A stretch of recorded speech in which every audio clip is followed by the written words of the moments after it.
E agora a gente vai falar um pouquinho sobre o melasma. Então, o melasma, ele tem como característica, né, a gente vai ter como definição dele, como uma mancha de hiperatividade melanocítica focal epidérmica de clones de melanócitos hiperfuncionantes, com consequente hiperpigmentação melânica induzida, principalmente pela radiação ultravioleta. Então, o que significa isso? O melasma, a gente vai ver que no local do melasma a gente vai ter uma atividade maior dos melanócitos, principalmente ali na região epidérmica. Geralmente, quando a gente tem aquele afrouxamento das invaginações da epiderme, da junção dermo-epidérmica, os melanócitos, que são células que também estão presentes ali na camada basal, eles podem acabar jogando um pouco do seu prolongamento para a região dérmica. Então, esse é o famoso melasma dérmico que a gente fala, que tende a ser até um melasma mais escuro e mais difícil de tratar. Mas a grande maioria do melasma se encontra em região epidérmica. Claro que o melasma ele é uma mancha acastanhada, tá? É uma mancha bilateral.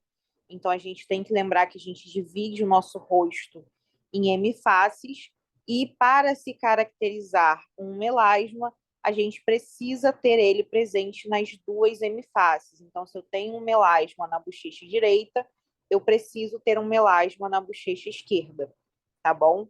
Também são manchas com contornos irregulares, mas que a gente consegue definir muito bem esse limite. A gente não vai ter um melasma completamente circular, um melasma completamente quadrado, mas a gente vai conseguir definir onde inicia esse melasma e onde termina. A principal causa aí, né, a principal célula que participa do processo do melasma são os melanócitos, tá? A gente sabe também que o melasma ele não é uma doença, mas ele é uma disfunção estética e é uma disfunção estética multifatorial. Então, diversas coisas vão afetar aí a presença do melasma durante a vida da pessoa, seja genética, a radiação ultravioleta, a gravidez também é um grande fator para o aparecimento do melasma, terapias hormonais, o uso de alguns cosméticos, drogas fototóxicas, algumas medicações e principalmente o emocional. Então, aí, situações de muito estresse também tendem a piorar o quadro de melasma dos pacientes.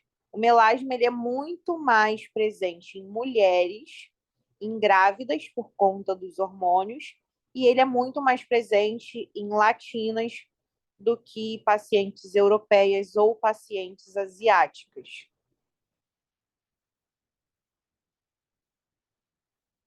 E existe o efeito rebote do melasma? Existe. Então, é muito comum, muitas das vezes, a gente fazer um tratamento para o melasma e ele acabar piorando, tá? E isso por quê? O melanócito, ele é uma célula de defesa. Então, se a gente traz algum dano àquela região, a tendência é que seja produzido mais hiperpigmentação, que seja mais pigmento jogado ali naquela epiderme. Então, toda vez que a gente vai tratar também o melasma, a gente tem que ter muito cuidado em relação ao grau de lesão que a gente causa na região onde se encontra esse melasma. Então, como que funciona a melanogênese? Aqui vocês conseguem ver que a gente falou lá atrás daquela lâmina basal, onde se repousam as células basal, da camada basal, e junto dessas células, a gente tem aqui, ó, alguns melanócitos, que são essas células marrons que tem aqui na fotografia para vocês. Então, quando a gente tem também essa invaginação, a gente tem esse afrouxamento dessa invaginação, dessas lâminas, a gente pode ter alguns prolongamentos sendo jogados para a região dérmica, tá? Como que funciona a melanogênese? Dentro do nosso melanócito, a gente vai ter a gente vai ter uma organela chamada de melanossoma. Dentro do melanossoma vai ocorrer o processo de melanogênese, que é a produção de melanina.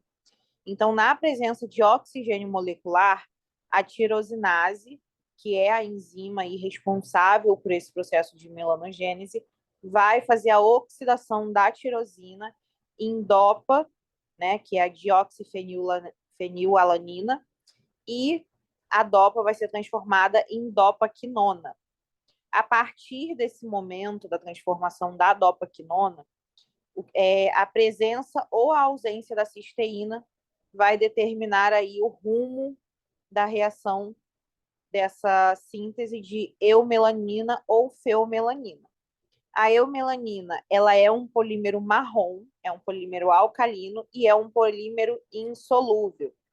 Já a feomelanina é um pigmento alcalino, é um pigmento solúvel e é um pigmento amarelado.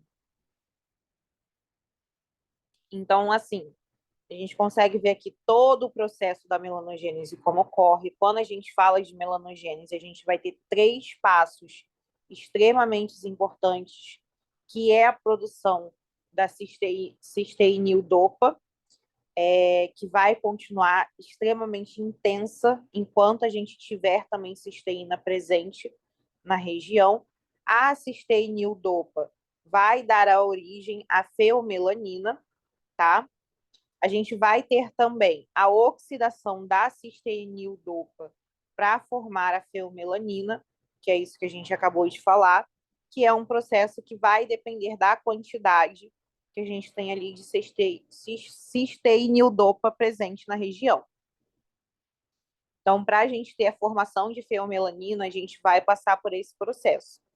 Já para a produção de eumelanina, a gente só vai ter o início dessa produção depois que a maioria da cisteinildopa for depletada, tá? Todos os seres humanos, eles têm a mesma quantidade de melanócitos. O que vai diferenciar a coloração da nossa pele ou até mesmo de manchas é a quantidade de feomelanina e a quantidade de eumelanina que está sendo produzida. Então, depois, se vocês quiserem estudar um pouco mais a fundo como que é realmente o processo da melanogênese, é muito importante. Então, vocês vão ver também que durante o tratamento aí de manchas e principalmente de melasma, a gente sempre pensa muito em trazer a inibição da enzima tirosinase. Então, como vocês conseguem ver aqui, olha, nesse gráficozinho, nesse esquema, vocês estão vendo que a tirosinase ela é responsável principalmente na presença ali do oxigênio por fazer a conversão da L-tirosina em DOPA. Então, a partir disso, a gente começa aí o nosso processo da formação de feomelanina ou de eumelanina. Existe um medicamento muito conhecido, muito famoso para tratamento de manchas, para tratamento de pigmentação, que é a hidroquinona. O intuito da hidroquinona é justamente essa inibição da tirosinase, tá? Só que a hidroquinona tem um grande problema.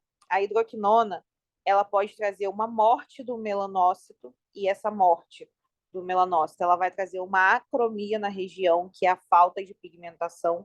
E uma vez que a gente tem essa morte desse melanócito na região, a gente não consegue produzir outro melanócito para trazer mais pigmentação para aquela região.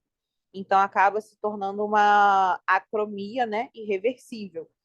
E aqui, como vocês podem ver o melanócito, existem alguns casos também que quando esse melanócito entra em contato com a hidroquinona durante um longo período, ele acaba fazendo uma rotação e ele vira de cabeça para baixo. E aí todos esses prolongamentos que ele tem aqui, que vocês estão vendo nas fotos, ele acaba indo para a região dérmica.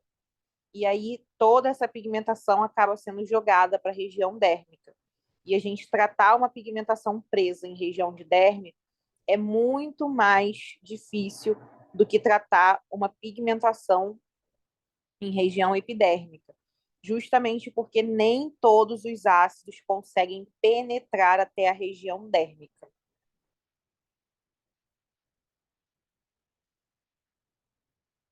Então, aqui, ó, a gente vai ver um pouco mais sobre a eumelanina e a feomelanina.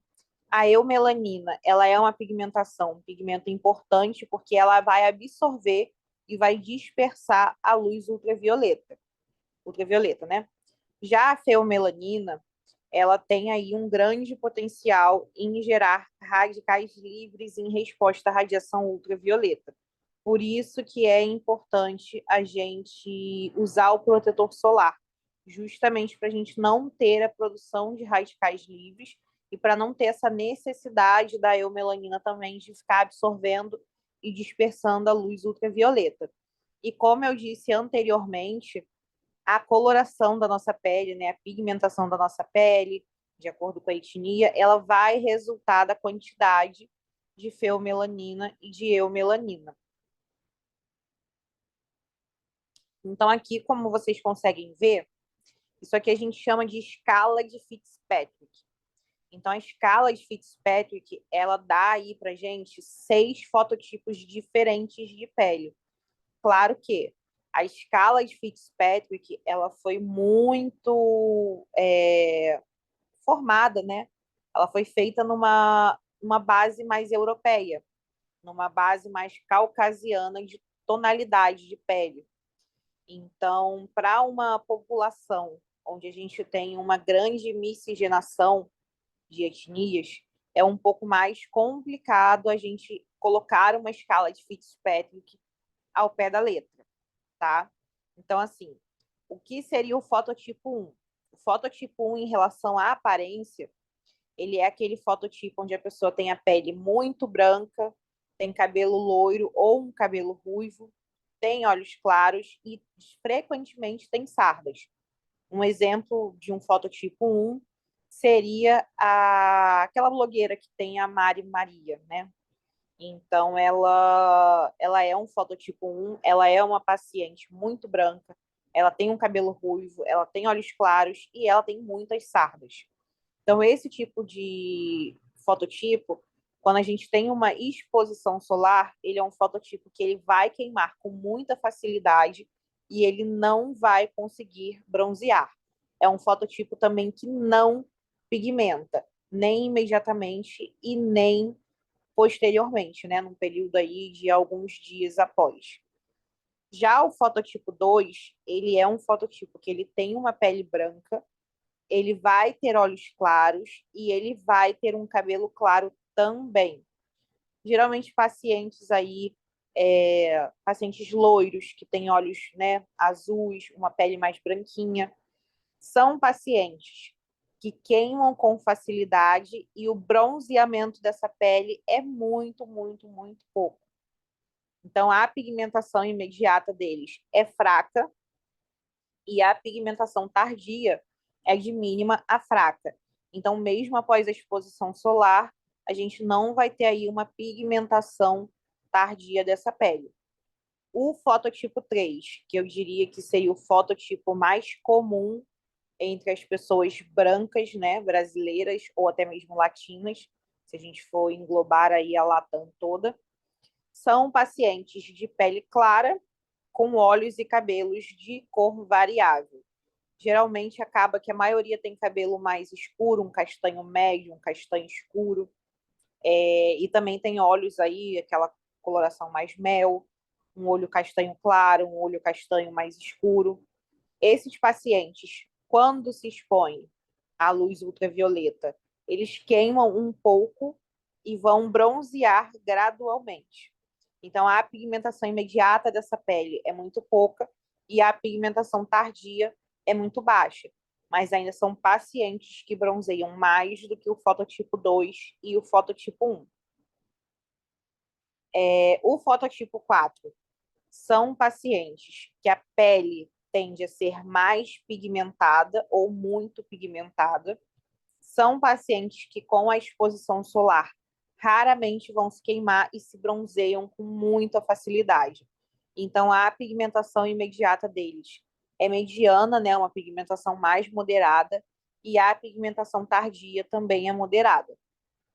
O fototipo 5 já é caracterizado com uma aparência mais retinta, né? e também pode ser muito encontrada no sudoeste asiático. Quando tem a exposição solar a esse fototipo, é um fototipo que ele não vai se queimar e ele vai se bronzear, ele tem uma pigmentação imediata mais intensa e uma pigmentação tardia mais intensa. O fototipo 6, que é um fototipo de pele bem retinto, ele tem uma exposição solar que ele vai se bronzear com muita facilidade. A pigmentação imediata dessa exposição vai ser muito intensa e a pigmentação tardia vai ser intensa. Então, esses são os fototipos que a gente tem dentro da escala de Fitzpatrick.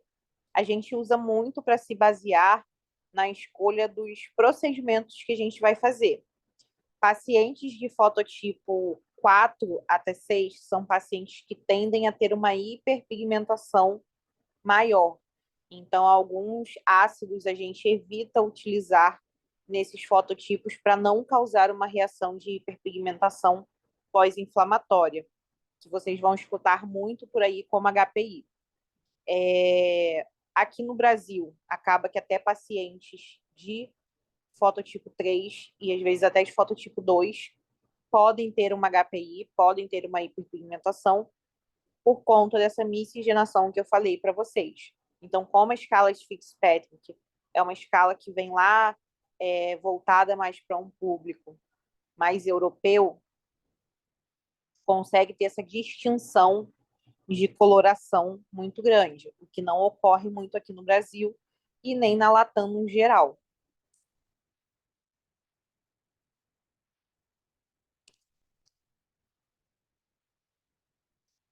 E agora a gente vai falar um pouquinho das manchas que a gente pode encontrar em consultório, tá? Uma das manchas que a gente mais encontra é o lentigo solar, né? Que a gente também chama de melanose solar, ou também de lentigo senil, que é quando a gente encontra já em pacientes mais velhos, que é essa terceira foto aqui da mãozinha. O que seria essa mancha? Ela é uma mancha realmente de exposição solar. Então, conforme os anos vão se passando, vai tendo aí uma exposição solar sem uma proteção solar devida, essas manchas elas vão aparecendo ao longo do corpo. Por isso que é muito mais comum a gente ver também em pacientes mais velhos, porque é resultado aí do dano solar que vai ocorrendo ao longo dos anos. A gente vai ter as acromias também, que são as ausências, né, de coloração na pele, geralmente são manchas brancas, bem mais brancas do que a pele em si.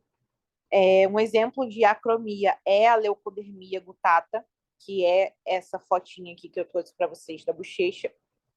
O que seria esse tipo de mancha? Também é uma mancha decorrente da exposição solar sem o uso de protetor solar.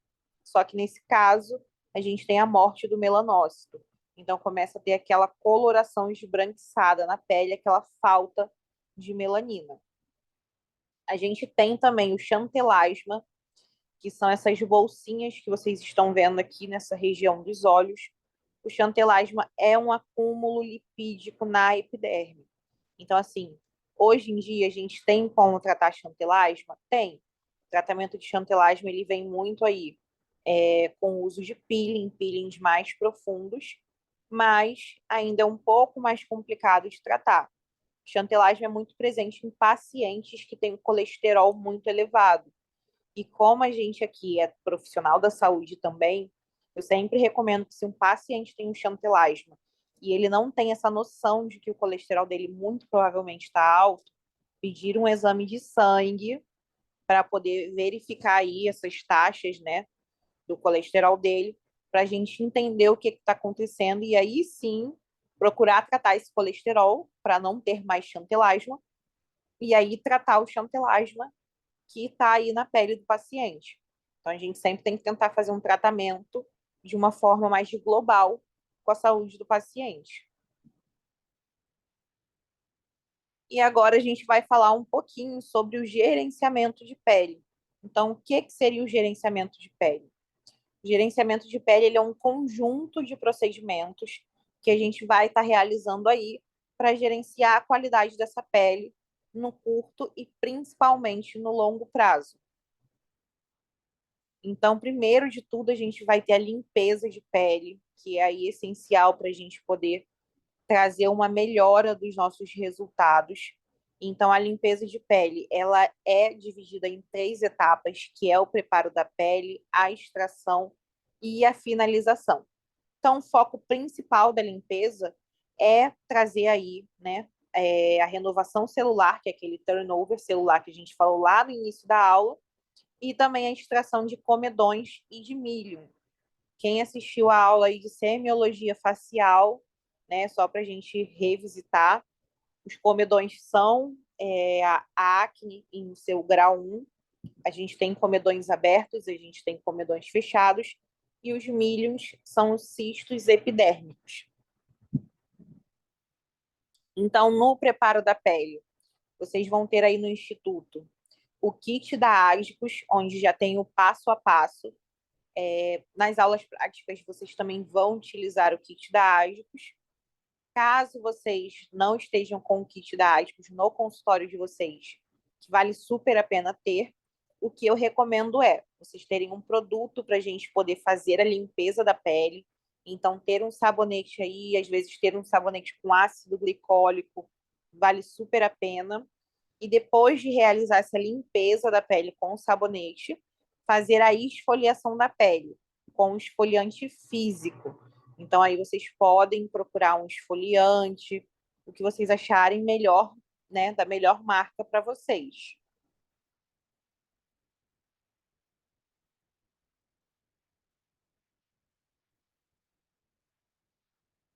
E aí, depois que a gente faz esse processo de limpar a pele, de fazer a esfoliação da pele, a gente vai conseguir colocar o creme emoliente. Então, é muito importante passar ali aquele creme todo na pele do paciente e a gente colocar também, eu gosto bastante, tá? Eu acho que ajuda bastante a gente ter ali uma máscara, pode ser uma máscara de algodão ou pode ser até mesmo gaze no rosto do paciente. A gente embebedar essa máscara ou essa gaze em um spray emoliente e colocar no rosto do paciente. Uma vez que a gente coloca ali o creme, coloca o spray, a gente pode colocar o vapor de ozônio no rosto do paciente durante 20 minutos. Se você tiver ali um pouco mais de tempo, você pode até estender para 30, 40 minutos o vapor de ozônio. Depois que a gente tira o paciente do vapor de ozônio, a gente pode começar a extração dos cravos e dos milhos. A gente vai ter uma série de espátulas aí, tá? E de extratores, né? A gente chama de espátula, de extrator. A gente vai ter uma série, uma diversidade deles para vocês utilizarem em consultório. Basicamente, o que eu acho mais viável para vocês terem, caso vocês não queiram comprar todos, é o primeiro extrator da foto, tá? E o quinto. Então, assim, eles são muito bons para poder você fazer ali uma limpeza de pele bem geral. Esse primeiro, a gente consegue extrair quase do rosto todo. Esse quinto, ele é muito bom para a gente conseguir furar, às vezes, ali um comedão que está fechado, até mesmo furar um milho. Já o quarto, eu gosto muito dele para o nariz, tá? Cantinho de nariz, para o nariz também, no geral, ele ajuda bastante. Então, é legal a gente ter essa quantidade, essa diversidade de extratores para a gente conseguir fornecer o melhor procedimento possível para o paciente sem sentir tanta dor. Justamente porque esse primeiro extrator, apesar da gente conseguir fazer o rosto todo, dele ser muito bom, geralmente na região do nariz ou aqui ao lado do nariz, né? A gente acaba sentindo muita dor com ele. Então, às vezes, isso acaba assustando o paciente ou afastando o paciente também do procedimento. Então, quanto mais conforto vocês conseguirem dar para o paciente, melhor. E na finalização, eu gosto de fazer a limpeza ali do rosto pós-extração com um tônico, para a gente regular ali o pH da pele do paciente. Se você tiver alta frequência, é muito legal você já passar alta frequência ali no rosto do paciente, que vai estar promovendo um efeito mais bactericida. Lembrando que a gente está mexendo ali em região de comedão, então é região de acne. Então, pode ter ali um grau um pouco mais elevado daquela bactériazinha que eu falei para vocês lá no início, que é a Cutibacterium acnes. Então, é importante a gente passar alta frequência justamente para a gente trazer esse efeito mais bactericida. Eu gosto de finalizar com um sérum, tá? Eu gosto de usar sérum de vitamina C. Então, vocês podem comprar um sérum para poder passar na pele do paciente. Eu passo protetor solar para finalizar. E eu também faço ali um home care para o paciente usar em casa, justamente para ele manter esse cuidado. E eu indico que ele faça a limpeza de pele ali por volta de uma vez por mês. E aí a gente vai acompanhando essa pele. Se é um paciente que tem uma pele mais comedogênica, a gente vai mantendo durante uma vez por mês para a gente conseguir eliminar esses comedões. A gente tem um microagulhamento também, tá? Então, o microagulhamento, ele é um procedimento que a gente vai ter ele como, com definição, uma prática de perfuração e prejuízo da integridade da barreira da pele, promovendo o processo de cicatrização e formação do colágeno tipo 1. Então, a gente vai ter o Derma Roller, que é esse primeiro que vocês estão vendo. Ele é um tipo de produto, né? Uma ferramenta descartável. Então, você vai comprar, você só vai utilizar em um paciente, você já vai descartar. E a gente tem a Derma Pen, que eu particularmente acho que vale muito mais a pena investir na Derma Pen do que usar o Derma Roller, tá? Então, qual é o intuito do microagulhamento? O intuito é que a gente consiga aumentar a permeabilidade cutânea. Então, a gente sabe que a pele ela tem uma permeabilidade um pouco baixa. E aí depende muito também das características químicas que a gente tem ali no nosso ativo. Então, por exemplo, ativos que têm uma molécula um pouco maior são mais difíceis de permear na pele. Então, o nosso intuito com o microagulhamento é justamente trazer essa permeabilidade e também de trazer esse prejuízo que vai promover esse processo de cicatrização com a formação do colágeno tipo 1.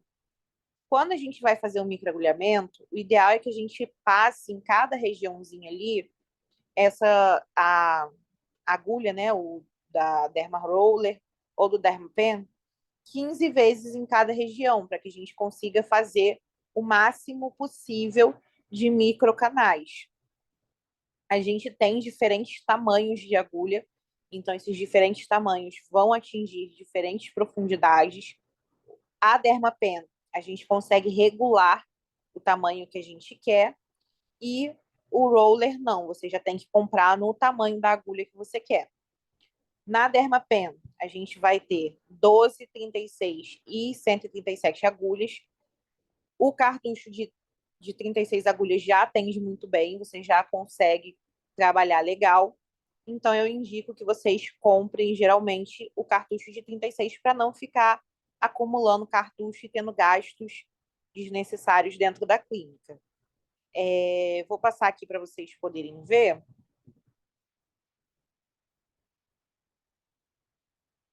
Então, aqui. Foi isso que eu falei bem para vocês. O microagulhamento a gente consegue realizar no rosto todo. Mas quando a gente vai realizar, o ideal é que a gente passe o instrumento, né, a nossa Dermapen, na vertical, e a gente vai passar 15 vezes na vertical, na horizontal, e a gente passa 15 vezes, na diagonal, e a gente passa 15 vezes, para que a gente consiga fazer o máximo de microcanais possíveis. A Dermapen a gente faz mais em movimento de rotação, né? Já o roller a gente faz mais nesse movimento de vai e vem. Para a gente realizar o microagulhamento, a gente tem que higienizar muito bem a pele do paciente e vocês podem passar o anestésico tópico.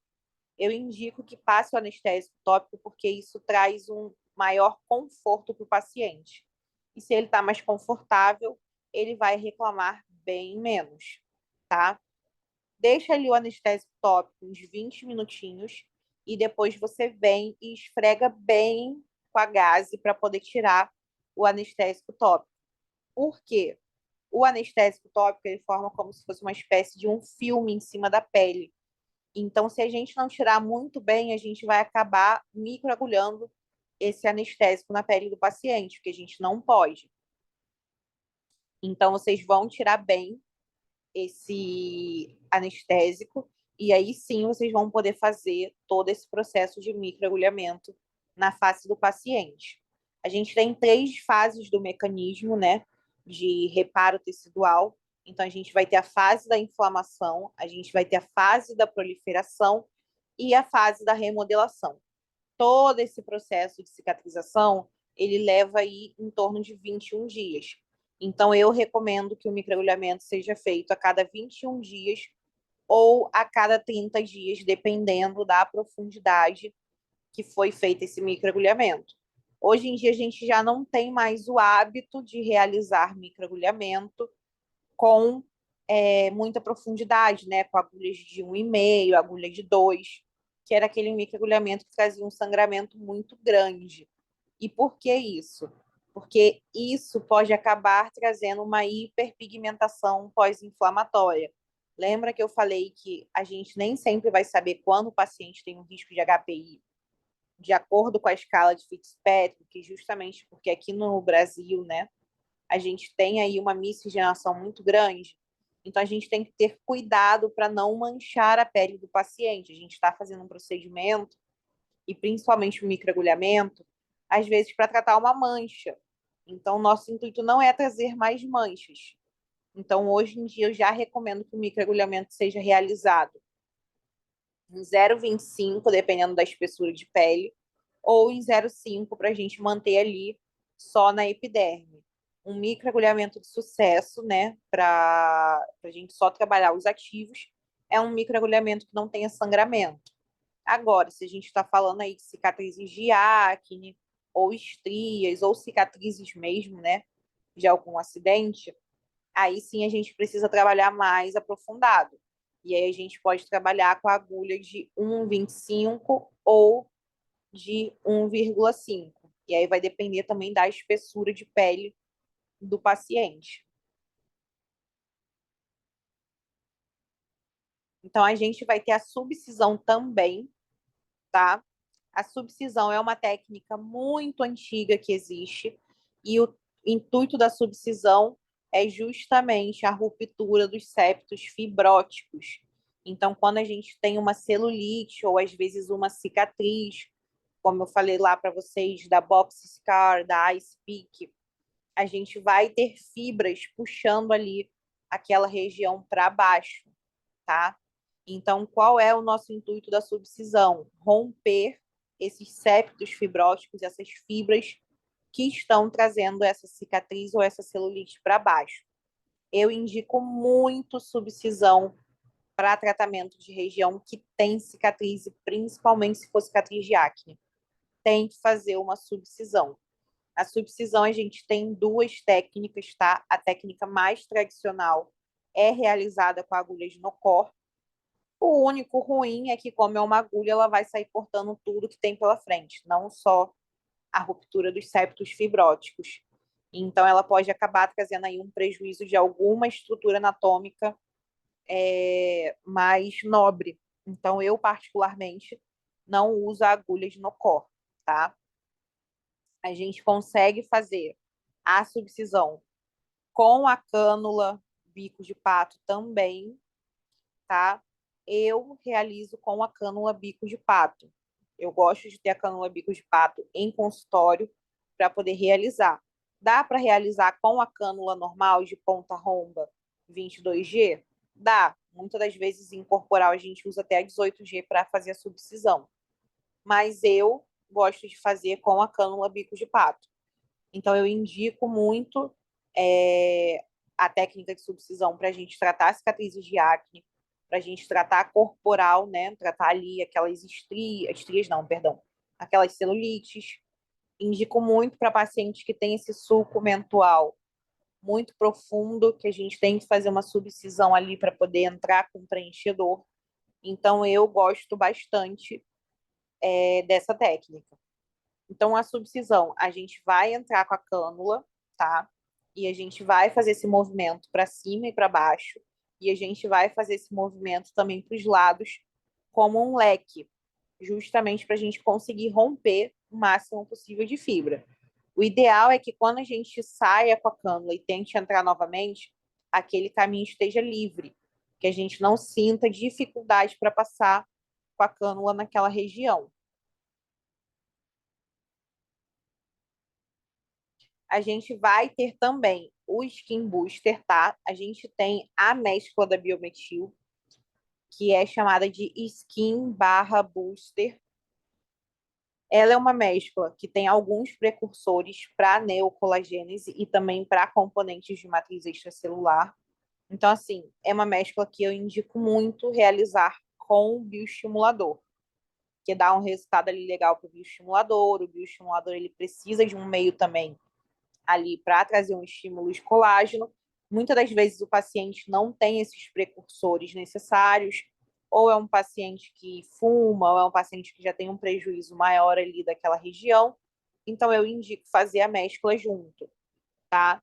A mescla também pode ser realizada sozinha.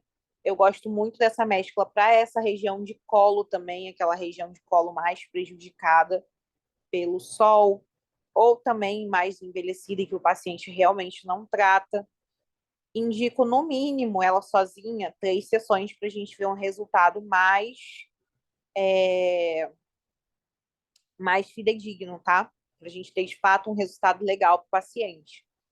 A gente pode também fazer a diluição do Radiesse ou do BioPlus, que é o bioestimulador da Biometil, com essa mescla, tá? A hidroxiapatita de cálcio, a gente consegue fazer essa diluição.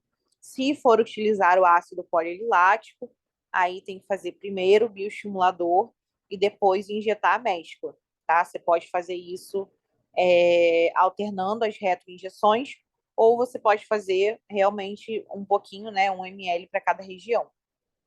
Dá um resultado muito legal e dá uma melhora muito boa para a pele, principalmente em questão do viço da pele. Gosto bastante dele.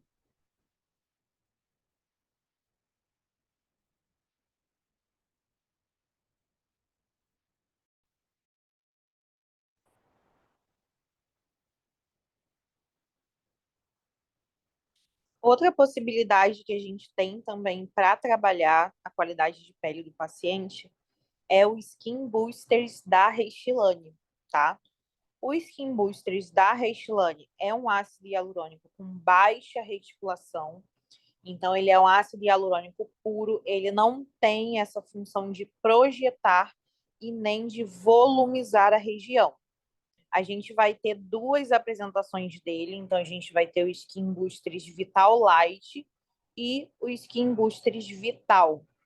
O que vai diferenciar o uso deles em cada paciente? A espessura dérmica. Então, o Skin Boosters Vital Light, ele é um Skin Booster que ele vai ter uma apresentação de 12 miligramas de ácido hialurônico, enquanto o Restylane Skin Boosters Vital vai ter uma apresentação de 20 miligramas. O Skin Boosters Vital Light é muito indicado para a região periorbicular, para a gente fazer na lateral da órbita, fazer na região aqui da pálpebra inferior, fazer na região da testa, enquanto o Vital é recomendado para o restante do rosto. O Vital Light também pode ser utilizado no código de barras, tá? Para a gente conseguir aí hidratar mais essa região, trazer um estímulo maior de colágeno. O intuito principal do Skin Booster é trazer o que a gente chama de biorrevitalização e um aumento da espessura dérmica. Então, ele vai fazer um estímulo indireto do colágeno através das moléculas de água que são atraídas para esse produto. Então, assim, o que acontece nele é o que a gente chama de uma expansão hídrica. Então, essa molécula de ácido hialurônico, ela aumenta de tamanho, e conforme ela aumenta de tamanho, aqueles fibroblastos que estão ali ao redor, vamos lembrar que quando a gente está envelhecendo, o nosso fibroblasto, que é uma célula que tende a ter ali os seus prolongamentos esticados, eles acabam se afrouxando. E uma vez que o fibroblasto se afrouxa por conta das fibras que começam a se desorganizar ao redor, ele vai se tornando menos eficaz. Então, ele não vai produzir a mesma quantidade de colágeno que antes. Uma vez que tenha uma estrutura ali em expansão hídrica, esse fibroblasto vai acabar se esticando novamente. Uma vez que ele se estica, ele vai voltar a produzir colágeno.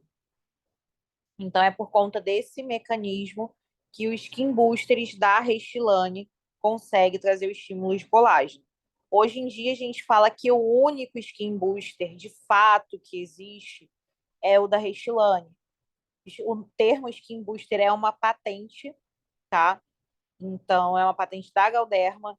Então, a gente sabe que realmente o único que é um ácido hialurônico puro e que traz aí esse estímulo de colágeno é o Skin Boosters da Restylane. As duas versões dele são apresentadas com lidocaína, tá? São produtos que a gente faz com cânula, a gente nunca realiza em pápula. A gente não vai realizar aí com agulha. Então, para a gente fazer, a gente vai limpar a pele do paciente, a gente vai marcar esse paciente, tá? Eu trouxe aqui para vocês a marcação para a região periorbital, para a região de código de barras, região dos lábios e região das rugas de acordeon. O que que acontece? Para a gente hidratar um rosto inteiro, aí são necessárias mais de 5 seringas. Então, vai depender um pouco do quanto o paciente está disposto a investir também. Para marcar a região dos olhos, a gente vai apalpar o rebordo ósseo do paciente, a gente vai marcar esse rebordo ósseo, lembrando que a gente não aplica nada que não seja em cima de osso. A gente vai pedir para o paciente olhar para frente, a gente vai marcar medial a pupila do paciente, que é onde a gente vai delimitar as nossas estruturas anatômicas. Lembrando que medial à pupila a gente vai ter a região que a gente chama de tear trough, que é a calha lacrimal. Então, a gente não pode injetar nada superficialmente na região de tear trough. Posterior, né, a essa linha medial, a gente vai poder fazer o skin booster. Eu gosto de fazer 3 retroinjeções aqui para a região de pálpebra inferior no máximo e 2 para essa região mais lateral à órbita. Na região de código de barras, nosso limite vai ser o filtro do nosso lábio, tá? E aí a gente pode marcar 3 retrozinhas de cada lado na região superior e 2 retros na região inferior de cada lado. No lábio, a gente vai fazer igual a gente faz o preenchimento labial. Então, a gente vai fazer ali os 2 tubérculos inferiores, a gente vai fazer a retroinjeção em cima. E nas rugas de acordeon, a gente faz contrárias rugas, tá? Óbvio que isso aqui é só um modelo que vocês podem utilizar aí de marcação. Vai depender um pouco também da pele do paciente, onde que esse paciente tem mais rugas, tá? Então, vocês marquem um paciente, façam a anestesia do pertuito e cada retroinjeção são 10 cliques. O Skin Booster, ele tem o que a gente chama de Smart Click. Então, ele tem um botãozinho embaixo do seringa que a gente aperta e a cada 0,01 a gente vai ter um cliquezinho, tá? Eu gosto muito dessas duas associações que a gente consegue fazer com o Skin Booster. Eu gosto do Skin Booster com a toxina botulínica. A gente faz o Skin Booster, a gente faz a toxina. Você pode fazer a toxina primeiro e aí fazer o Skin Booster 15 dias depois. Ou você pode fazer o Skin Booster primeiro e depois de 15 dias fazer a toxina botulínica dessa região periorbicular, tá? E eu gosto também dessa junção do Skin Booster com o bioestimulador de colágeno. Então, a gente fazer aí, né, intercalar uma retroinjeção de bioestimulador, uma retroinjeção de Skin Booster, uma retroinjeção de bioestimulador, uma retroinjeção de Skin Booster.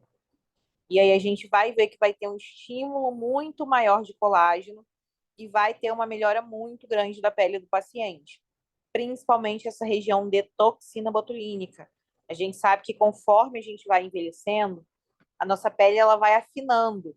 Então, esse músculo, quando ele contrai, ele vai puxar essa pele. E essa pele, por estar fina, ela vai acabar sendo puxada também em regiões fora do músculo.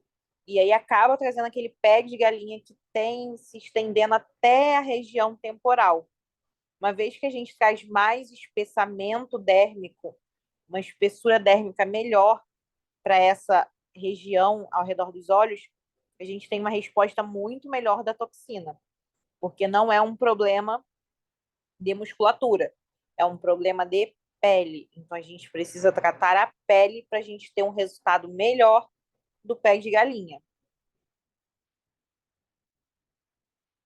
Então aqui, ó, trouxe um resultado para vocês, que é um resultado meu de toxina botulínica e de skin booster. Nesse caso aqui, não tem o resultado ainda da toxina botulínica, é o resultado só do skin booster. Esse paciente, ele é um paciente homem, tá? E homens, por si só, tendem a ter uma pele mais espessa do que as mulheres. Então, nesse caso, eu consegui usar o skin booster vital ao redor dos olhos dele. Eu não fiz aqui na pálpebra inferior, eu fiz realmente mais nessa lateral, que é onde ele tinha maior concentração de rugas, e a pele eu estava sentindo já muito fina. Então, ó, esse é um resultado sem toxina, só com o Skin Booster Vital. E, ó, a gente já conseguiu uma melhora muito grande. E aí, como que eu fiz? Marquei o pertuito bem no finalzinho das rugas dele e fiz 5 retos de cada lado. E aí a gente conseguiu, ó, um aumento muito maior de espessura e uma melhora na qualidade dessa pele. E aí 15 dias ele voltou para mim e ele permaneceu com esse resultado. E aí com 15 dias eu fiz a toxina dessa região orbicular. Aqui para vocês verem como que era, como que ele tinha muita ruga e mesmo ele sorrindo, ele tem muita força muscular. Mas olha como que estava se estendendo essa movimentação da pele até essa região temporal. Então não era o que a gente queria. E assim, tem uma questão de musculatura? Tem, mas tem uma questão de pele muito maior também nesse caso. E aí, aqui já é um outro paciente meu, aqui já é o resultado da toxina com o Skin Booster Vital Light. Ele é um paciente homem, mas ele tem uma espessura de pele muito mais fina do que o paciente anterior.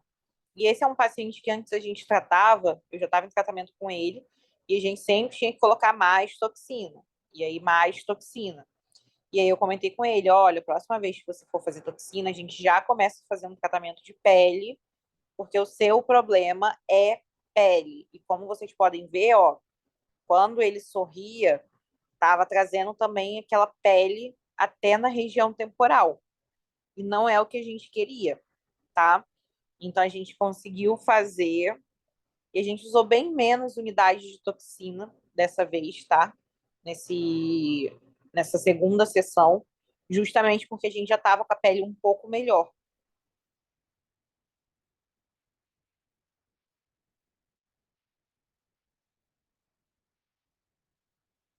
E agora a gente vai falar um pouquinho mais sobre os peelings químicos, tá?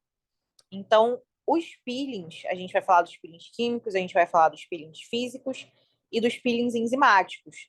No geral, os peelings eles são procedimentos que visam a lesão das camadas da pele, estimulando o mecanismo de regeneração. E aí pode ser realizado por meio físico, ou por meio químico, ou pelo meio enzimático. Então, os peelings, a gente vai ter aí esse intuito de fazer esse mecanismo de regeneração parecido com o mesmo mecanismo de regeneração que a gente fala lá no microagulhamento. E o peeling, ele vai poder atingir da camada mais superficial, que é a nossa camada córnea, até a camada mais profunda, que é ali uma camada mais superficial da derme reticular. A gente usa o peeling para tratamento de mancha, rugas, acne, oleosidade, flacidez e também para trazer uma uniformização no tom de pele do paciente. Então, aí, olha, a gente vai ter os peelings físicos, os peelings químicos e os peelings enzimáticos. A gente vai começar falando um pouquinho mais dos peelings físicos. Então, o peeling físico, ele é caracterizado, né, por ser uma abrasão do agente físico e a força realizada pelo operador do peeling. Então, ele vai estar promovendo ali uma leve esfoliação da camada córnea, um afinamento dessa camada córnea. A gente tem dois peelings físicos muito utilizados, mas vocês vão aprender sobre os três que a gente tem no mercado. A gente tem o peeling de cristal, tá? Que é essa máquina que eu trouxe para vocês, a Dermotonus. Ela faz o peeling de cristal e ela faz o peeling de diamante. Então, o peeling de cristal, a gente vai ter essa ponteira, né? Esse cano onde a gente vai colocar uma ponta de óxido de alumínio e a gente vai fazer ali esse processo de vai e vem no rosto do paciente. Essa pele que está sendo descamada, né, essa esfoliação que está sendo realizada, e o óxido também, eles são aspirados pelo vácuo do aparelho. E aí fica armazenado nessa ponteira aqui que vocês estão vendo, né, esse cano que vocês estão vendo. A gente tem o peeling de diamante também, que já é uma ponteira revestida com partículas de carbono, e essas partículas têm diferentes tamanhos. A gente também vai passar ali na pele do paciente com um movimento de vai e vem, e com isso a gente vai promovendo ali uma esfoliação da pele do paciente. Também é acoplado a um vácuo, então a pele que vai saindo ali dessa camada córnea, né? E também os resíduos de carbono são aspirados por esse vácuo. A gente tem o peeling ultrassônico também, que é esse outro aqui que vocês estão vendo, essa ponteira. O peeling ultrassônico ele vai estar emitindo correntes ultrassônicas que você vai ali encostar na pele do paciente e ele vai promover ali uma melhora da circulação e uma melhora da pele também. São os três tipos de peeling que a gente tem no mercado. O peeling de cristal e o peeling de diamante acabam sendo mais utilizados. Essa máquina que faz o peeling de cristal e o peeling de diamante também realiza outros procedimentos, como o Pump Up, que é um procedimento para glúteo. É uma máquina que não é muito cara, tá? E é um procedimento que você pode colocar muito junto com a limpeza de pele. Muita gente utiliza o peeling físico como uma etapa ali da limpeza de pele para esfoliação. Então, assim, é uma coisa que hoje em dia, dentro de consultório, a não ser esteticistas, a gente já não utiliza muito por conta dos peelings químicos, mas as esteticistas acabam utilizando bastante as máquinas de peeling físico. É uma opção também para o paciente, às vezes, que quer uma melhora na pele, mas ele não quer ali passar por algum processo de recuperação do peeling químico. A gente vai ter os peelings enzimáticos também, tá? Os peelings enzimáticos, eles promovem uma esfoliação que vai ser causada por enzimas proteolíticas que vão trazer ali uma digestão enzimática das células do extrato córneo. Os peelings enzimáticos, a gente vai ter derivado da bromelina, né, a enzima bromelina, da papaina, também tem o peeling de algas marrons e tem o peeling de Renew Zyme, que é um peeling já feito realmente mais em laboratório.